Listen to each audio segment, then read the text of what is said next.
Yeah, baby. What is up, everybody? Rod J back in the house tonight for another live stream. How about that on a Friday night? And tonight, something a little bit different. So this is actually going to be sharing of the top beers I enjoyed here in 2024. So I put a poll up, and the good majority of you actually said to go ahead and do the video. And I figured I would share the top ones I've actually had. Now, just to let you know, these are beers that I've had just during the course of 2024. Some may be a possible repeat offender, but I just pulled the list from Untapped, who I had what rated out where. And I figured I'd share it with all of you in case maybe you've had some of these beers, or there's ones you're looking for, or there's ones you may have had that you want to discuss as well. Just let me know in the comments if that is also the case.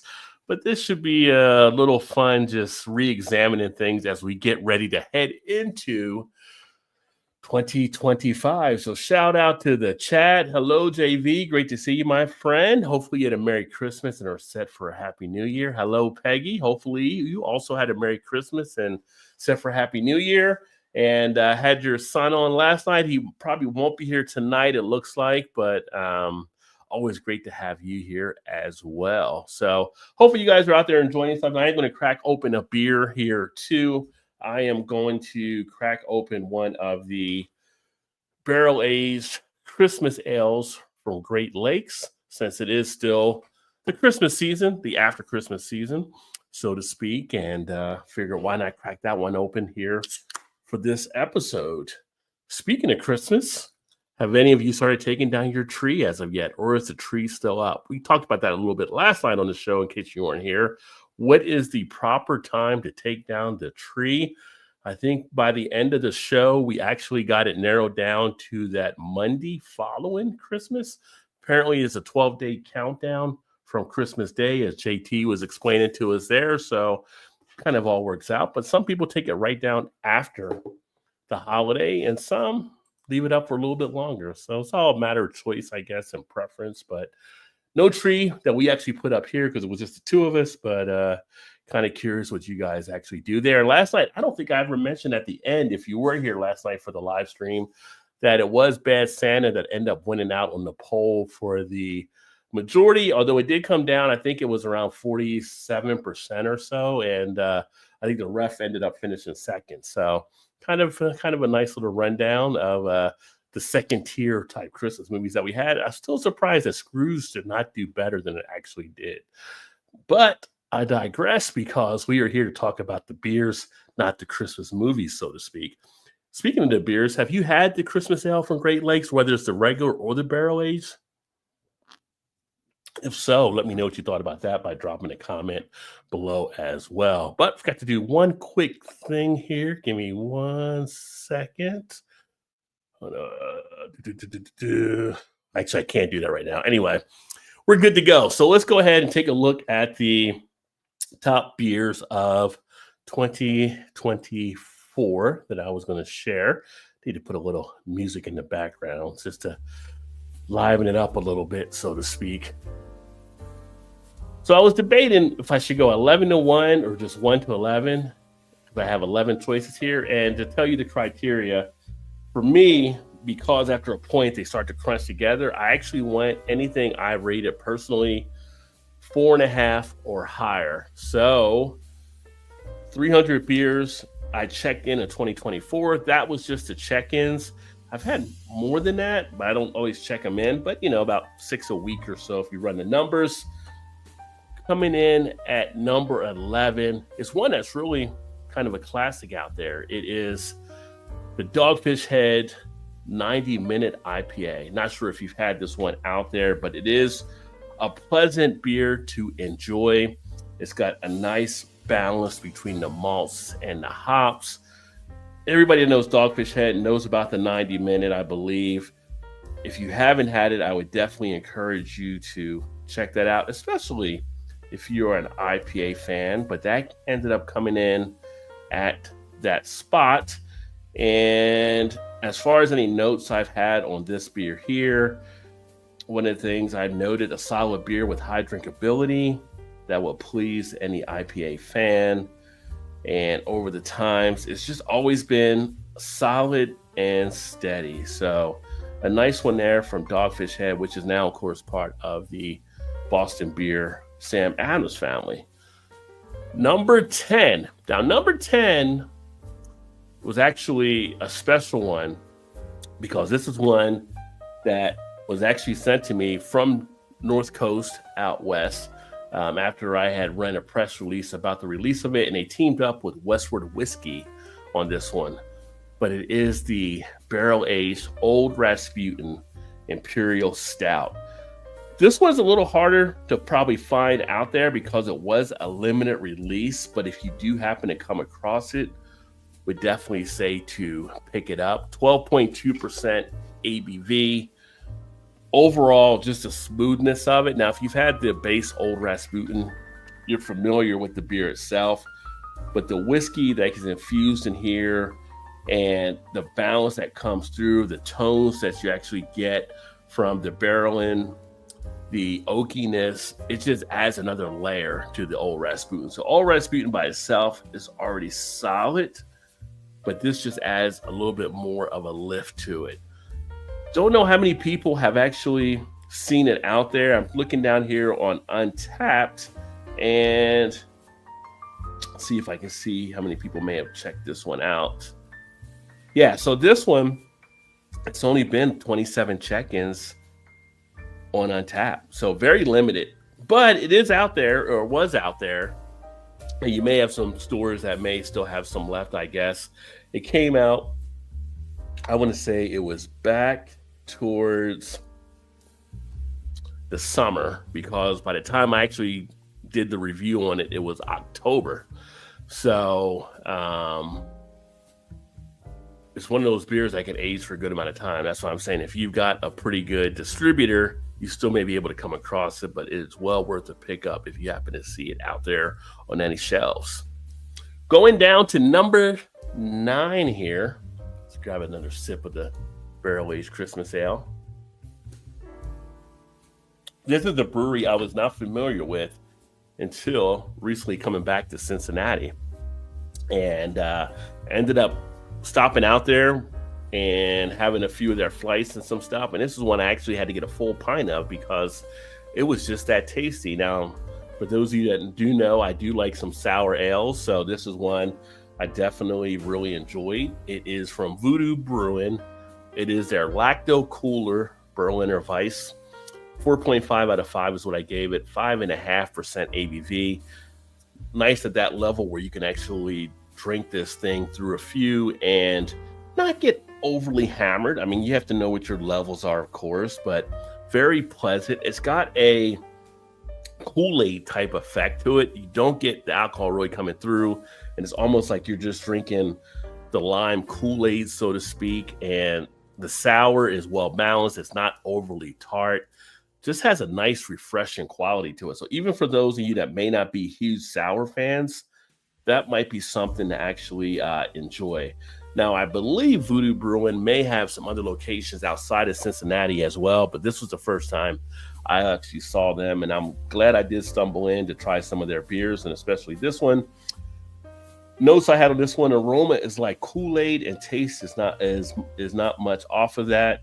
A refreshing sour with flavor just bursting, and the tartness is not over the top, making it a pleasant one that can have you looking back for more. Actually, I had cooking in there, so I had a typo. Didn't realize that. But nice one that to enjoy, that you have one sip and you'll probably want to go back for more. That's just how good that beer actually is. So if you happen to see Voodoo Brewing and you're a sour fan, would definitely say check out the Lacto Cooler. Shout out to Paul from PA Brew News. Cheers, my friend. Merry Christmas. Happy New Year. And if you haven't checked out Paul, make sure you do check out Paul's channel as well. Great job on the beers, as well as PA Outdoor Couple, where him and his old lady go out touring around Pennsylvania and sharing different sites. Great to see you, my friend. So now we go from number 9 down to number 8, because that's how the math. This number 8 one was actually one that caught me off guard, but not only me, because we were together at the Beer Tuber event when we've had this beer with my buddy Joe, aka the Beer Patrol. We were actually doing a review on something. I think we pulled this one when we did a review on, and then we were doing another one, but this one really just caught us off guard. Off guard.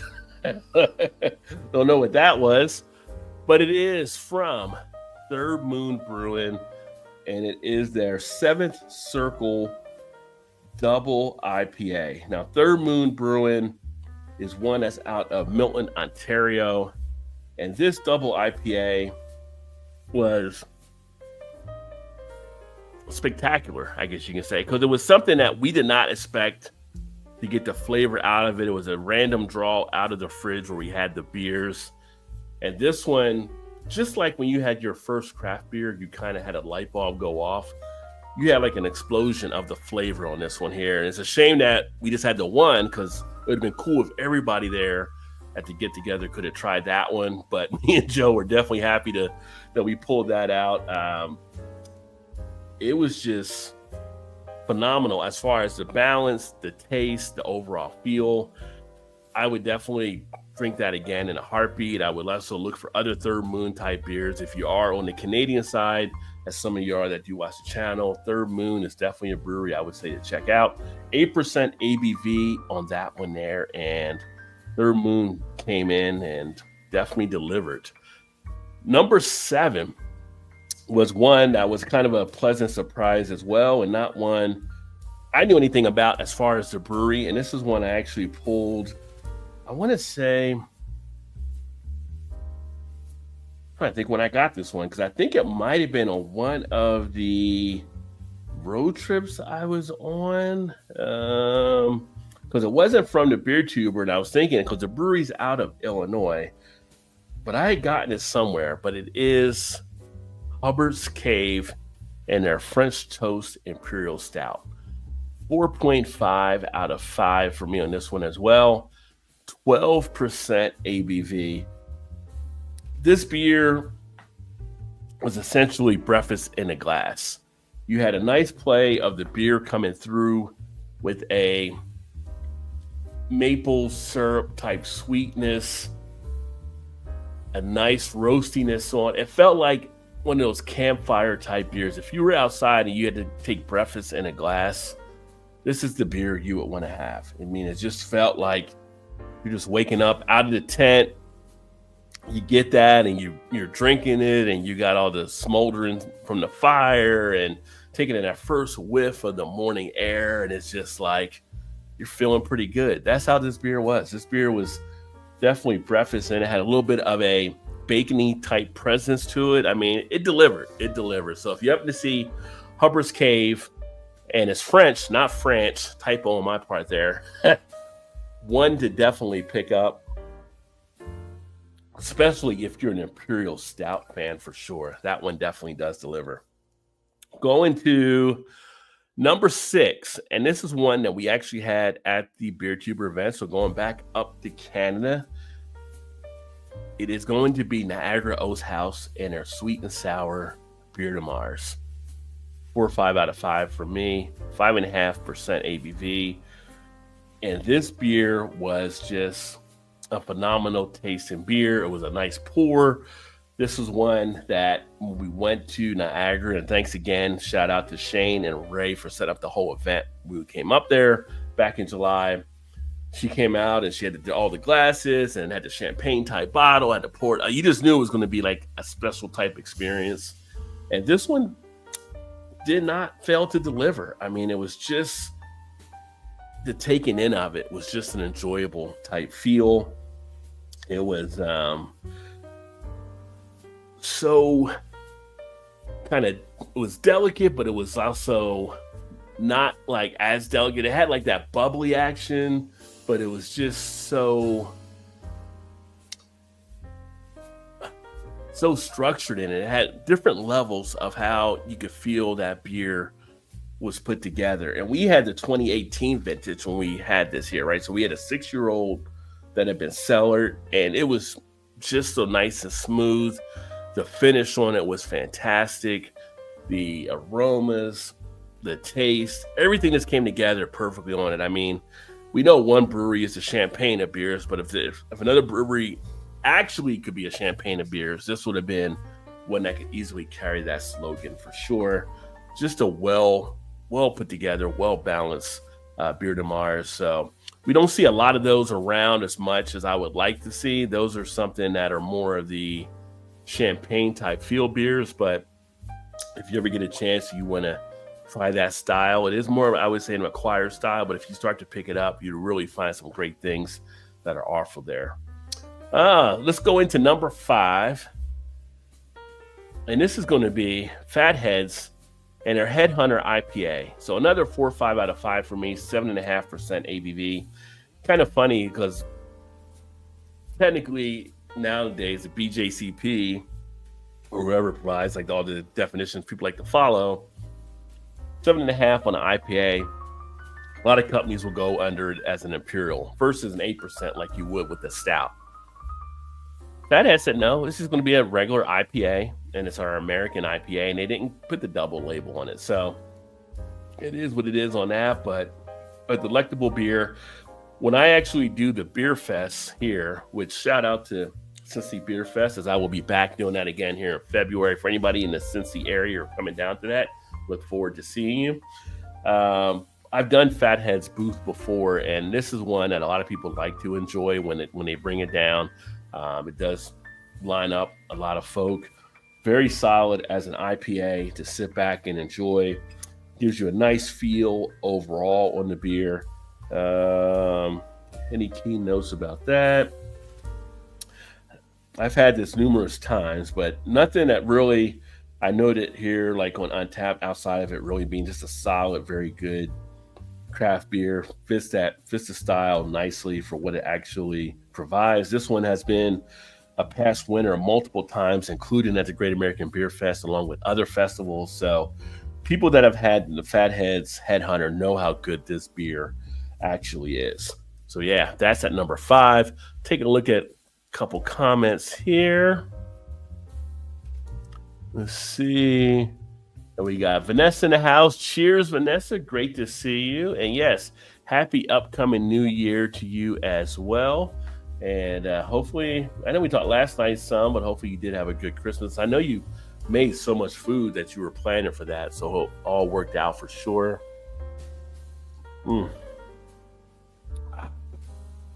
Barrel Aged Christmas Ale is going down very nicely. All right, so let's get back into it here. Number 4, and this was one that was also a nice surprise. This is one I actually picked up when I went up to New Jersey earlier this year, and you would think I would have got like all mainly New Jersey beers, but this one was actually, I want to say they are out of Vermont, if I remember correctly. It is the Zero Gravity and their double IPA, another 4.5 out of 5, 9% ABV on this one here. Zero Gravity, didn't know much about them, and actually shout out to BJ, who actually works at the Joe Canals and actually talked about how good this one actually was. And you can actually check out BJ here on YouTube as well, but glad he pointed it out. And this one was a very nice one coming in. Notes about this, notice how digging the one with the balance of the nice hops and the malts, done extremely well, great flavor, nice overall experience. And on in here, they make a note, big and majestic double IPA with impeccable drinkability, bold and hoppy aromas balance the tropical juicy palate. Into the forest we go, but well put together, very solid. Had me wanting to see other stuff from Zero Gravity that they might actually be doing as well. So anytime you get a beer from Vermont, though, you know it's going to be pretty much solid, because in Vermont, they don't play. So they do one hell of a job. Now, I've been to Vermont one time in my life, but I was younger in high school. We went up and we skied for the ski club at Killington and Stowe. We were, at the time, I was just a freshman in high school, so we couldn't drink. Even though the drinking age was 18 at the time, they were on us like hawks to make sure nobody drank anything. I would like to get back up there now, being older and check out some of the beer scene for sure, as many of the craft beer people want to do or have done, because it is one of the target areas to visit in the States. This is, I bet there's a bunch of more food incoming for New Year's Eve, and hopefully your goose eggnog has been going well also, that people have been enjoying that. I got to try that. If I ever get up there, got to try the goose eggnog for sure. All right, so let's go back here. We'll get to number 3. At number 3 is going to be actually one from a brewery I already mentioned, the only duplicate brewery, because I had this year, and it's just as solid as the other one I mentioned, but you might want to take a little bit off where you're not getting too hit on the ABV, and that would also be Dogfish Head and their 60-minute IPA, which is also 4.5 out of 5 for me. 6% ABV, very solid. Basically just a little bit less octane with that one there, but you still get the great balance of the malts and the hops, and delivers that nice IPA feel, and it delivers a nice old school IPA type feel, right? So you have that piney, you have that resiny. It's not all about the fruitiness coming through. Just a nice overall quality IPA. Funny thing about this list, because as I mentioned during course a few of the videos during the year, IPAs are probably some of the least beers I've had in the beer fridge here. But yet, I've had a good amount of IPAs that are on the list here. Usually, I have mainly stouts and some of the Belgians and other things, which you'll see what number 1 is. It's not going to be either of those. But if you've seen enough of the stuff I've done during the year, you might be not surprised by what it ends up being. But so IPAs do get represented. I do still drink the IPAs. It's just, for me, they got to be at a certain level to really grab me, so to speak. Which brings me to the next one, which is number 2. And this is the one I started to pick up when I went back to the East Coast, and it comes from Other Half. It is their Cabbage Double IPA, and it's their non-double dry hop version. 4.5 out of 5 as well, 7.9% ABV. If you ever had Other Half, you know. If you haven't had Other Half and you're an IPA fan, you need to try to get Other Half if you can. They definitely know how to hold it down. And the funny thing is, a lot of people know them for the IPAs, but their stouts are also very good if you get a chance to have some of the stouts from them. But their IPAs, almost next world on a lot of stuff they actually do, as far as being your craft breweries that aren't trying to be like that Treehouse, Trillium type. I mean, they're just solid. They do have some of the juicy type stuff as well, but just anything I've gotten from them has always been well done and has you craving for a lot more. So I didn't know there was a double dry hop version until I actually pulled this up earlier to put the notes on. So if I do see that, I would definitely give that a try, which is now funny. Left here 3 years ago to move to Maryland, moved back to Cincinnati, and now Other Half I can find here as well. So I'm glad their distribution opened up, because I was going to miss not getting them when I was on the East Coast. But this one here, Imperial IPA, same grain bill as Broccoli, hopped with Vic Secret, Motica, Mosaic, and Simcoe. So they changed it a little bit on the hop profile, but pretty solid. And then we're at number 1 here. So all of these were at 4.5. The next one at number 1 is going to be at a 4.75. I rarely give 5s for the beers I actually enjoy. I have over 7,200 check-ins on Untapped, and I think I've given 13 or 14 5s during that period of time. It's so hard to get to that 5 level for me. Maybe it's some type of mental block or whatever, but I mean, you got to be pretty much perfect for me to actually give you that 5. And while a lot of these beers are very solid and very good, I just feel like when you get that 5 level, you know that 5 level, and it's just like you just want to keep drinking more and more and more, just keep bringing it. So no 5s for this year that I've come across yet. Now, still got a couple more days in 2024, but this will end up canceling out most likely. But it is going to be the Excellent Corolla Weichel Rot Beer, which is one of their Rauch beers, 4.75 out of 5, 4.6% ABV. If you haven't had this style of beer, and if you like smokiness, you almost have to get this style. The feel of it, the way the malts are smoked, it's like just a campfire in your glass. If you smoke cigars, it's a great style to pair up when you're smoking a cigar. The style is a lager, so it's got a crisp feel to it, refreshing type feel. Goes down easy. Again, this one isn't a heavy ABV at the 4.6, so you can enjoy 2 or 3 of these with no problem for sure. I mean, well, I would say you can, but again, know your tolerance. And they have various other ones. But this brewery, if you haven't had anything from Action Corolla, that's all they do, is Rocksphere. So I would definitely say try to check them out if you are a fan of the smoked beer, because I think you will be very pleased. But this one right here, for me, was number one as far as holding it down for the top beer of 2024. So there you go.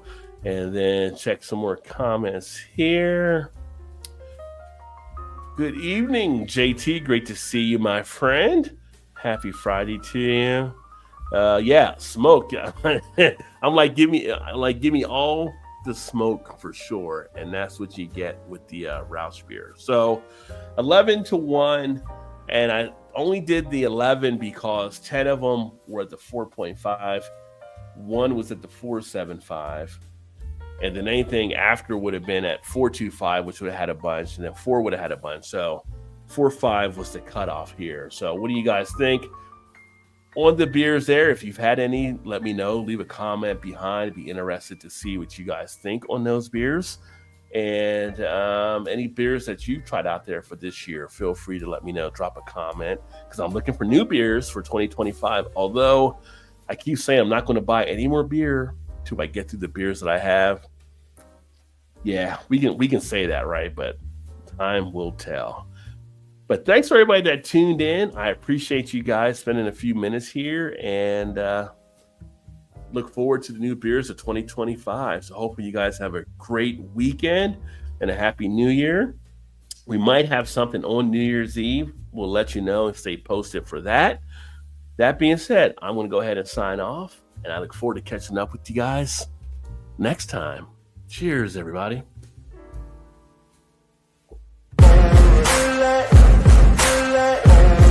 Let